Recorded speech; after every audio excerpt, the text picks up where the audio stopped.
Olá, tudo bem? Hoje nós vamos falar sobre a devocional Manso e Herdeiro.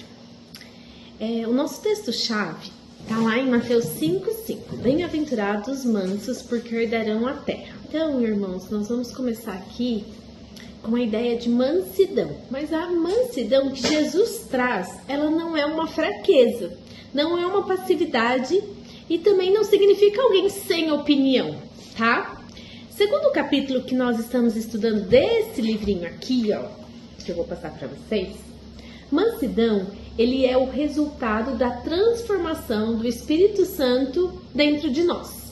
É poder sobre controle, é força disciplinada, é autocontrole temperado pelo Espírito. E o que o mundo pensa e o que Jesus nos ensina? Hoje nós vivemos numa cultura que nos incentiva a buscar forças dentro de nós. Superar traumas, mergulhar em nós mesmos, existem cursos de imersão, né?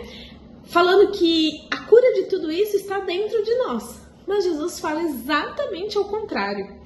Na primeira e na segunda bem-aventurança, ele nos leva a caminho que passa por chorar pelos nossos pecados, abandonar a ideia de autossuficiência, entregar o controle ao Senhor. E somente depois disso, e por causa disso, surge a mansidão verdadeira. A mansidão não nasce da força humana, mas é o fruto da ação do Espírito Santo. O termo bíblico como manso carrega a ideia do poder do cavalo selvagem. O cavalo selvagem ele é domado, então assim, ele continua forte, poderoso, veloz, mas agora ele tem uma submissão ao seu mestre. E assim também é a nossa vida. Não significa que nós somos fracos, passivos ou que aceitamos injustiças. Não é isso. Mas agora nós temos a força disciplinada. Agora nós não agimos mais pela nossa própria ira ou pela nossa vingança. Por quê? Porque nós sabemos quem move por nós, né? Então a gente entrega o juízo final para Deus. Mansidão é isso, é controle do nosso temperamento, é um domínio sobre a nossa ira, uma atitude de confiança na providência do Senhor, é uma força canalizada para o bem. E nós temos alguns exemplos bíblicos. Nós temos Abraão. Quando estourou o conflito com Ló, Abraão tinha todo o direito de escolher primeiro. Mas ele abriu mão. Ele não reivindicou, não brigou e não retribuiu. Por quê? Porque ele confiou no Deus que cuidaria do seu futuro. Sendo José. José foi traído, foi vendido, foi injustiçado. Mas quando seus irmãos se colocaram diante dele, José não retribuiu o mal com o mal. Não usou o seu poder para humilhar. Ele escolheu perdoar. E viu a mão soberana de Deus por trás daquela história. Nós temos Moisés. A Bíblia diz que Moisés era o homem mais manso da terra. E ao mesmo tempo era líder, guerreiro, legislador.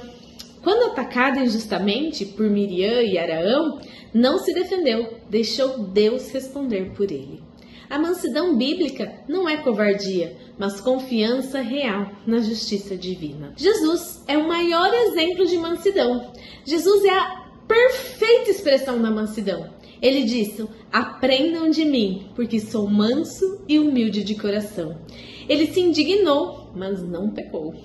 Foi insultado, mas não revidou. Quando sofria injustiça, não contra-atacava. Ele entregava tudo ao Pai. A cruz é o maior retrato da mansidão.